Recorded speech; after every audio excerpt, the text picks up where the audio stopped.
Всем привет! Как бы это не было прискорбно, но это так. Честно сказать, даже Климову неохота привет передавать. С такой данной ситуацией, хотел бы передать бы другому человеку привет. Вот. И сказать о том, что я очень рад, что данный человек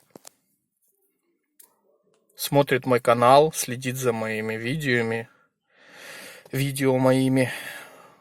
Я очень, конечно, рад этому, что Вася смотрит мой канал и черпает для себя какую-то информацию полезную, хотя бы на моих видосах, что-то приобретая какие-то знания от моего опыта и моих неудач, ну и всего такого, что хотя бы я снимаю какие-то видео такие полезные, с которых можно будет потом сделать какие-то выводы. То есть хотя бы один человек обожгется, а не все сразу, которые потом будут приобретать какие-то услуги. Ну, как-то так. Вот. И еще бы хотел бы добавить что не нужно ставить турбину с изменяемой геометрией. Вот, потому что она непосредственно приводит к смерти двигателя. Ну, на что в данном случае случилось и у меня. Поэтому, Вась, не нужно этого сделать. Не посчитай это видео как придирчивость или что-то еще, но это так. Вот, потому что очень много, во-первых, написала комментариев на ютубе, но очень много людей, которые писали мне в личку. Вот, ну и неоднократно доходили слухи по поводу этой турбины с изменяемой геометрией, всякие темы, всякие переписки мне скидывали об этом. Очень много людей. Вот. Не буду говорить кто, не буду зачитывать что. Ну, как-то так. То есть некоторые люди уверены в том, что при установке этой турбины с геометрией двигатель помрет, ехать не будет, ну и оно это не нужно. Ну, что бы я мог сказать в этом случае? В принципе, да, может быть, в своей теории они и правы, вполне возможно, и считают так, как оно и есть.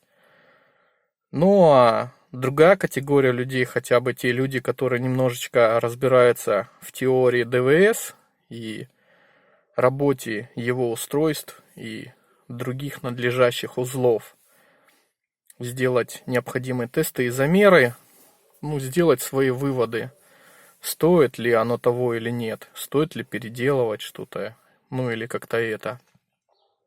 Такое сегодня лирическое выступление по поводу данного двигателя и данной неудачи, которую я показал вам вчера. Бывает такое, случается, да. Так вот, допустим, как я люблю экспериментировать, и прежде чем сделать какую-то работу, я вначале проверю, а сможет ли оно работать или нет.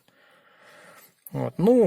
Возможно, я где-то ошибся, и данная ситуация произошла с этим двигателем. Давайте я вам еще раз запущу его, послушаете, как оно работает. То есть я его немножечко прогрел, как-то так. И все, в принципе, сами увидите, услышите.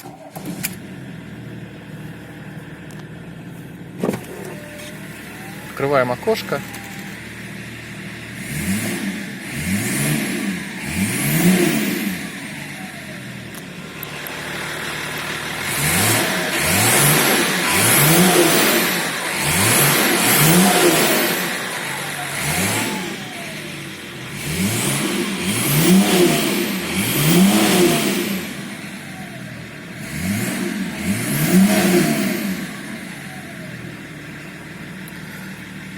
Я думаю, особо комментарии здесь не нужны, поскольку, в общем, как-то вот так вот. Я не знаю, делайте выводы сами, стоит оно того или нет, и я не говорю за себя там или за кого-то, за другого какого-то мастера, но вообще я говорю в целом за всех. Всегда думайте своей головой, и вам принимать решение допустим, делать, производить какой-то тюнинг или что-то еще на своей машине или нет.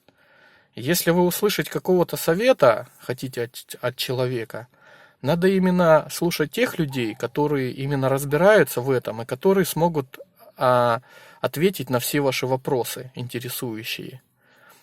Не тех людей, которые могут сказать, допустим, это не нужно, это работать не будет, сломается то, сломается это. Надо хотя бы попросить у них каких-то пояснений, ну и доказательств.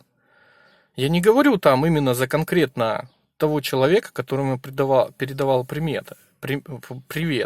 Я говорю за многих людей, вот, о которых мне говорят, показывают, вот посмотри там, посмотри здесь.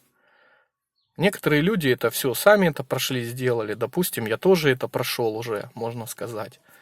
Некоторые люди этого не прошли, у кого-то подсмотрели, подглядели, что-то свое там рассказали, свою какую-то теорию, вот. Ну, в общем, все непонятно как и что. Допустим, я вот эту всю систему прошел, начиная от установки и кончая завершением всего проекта.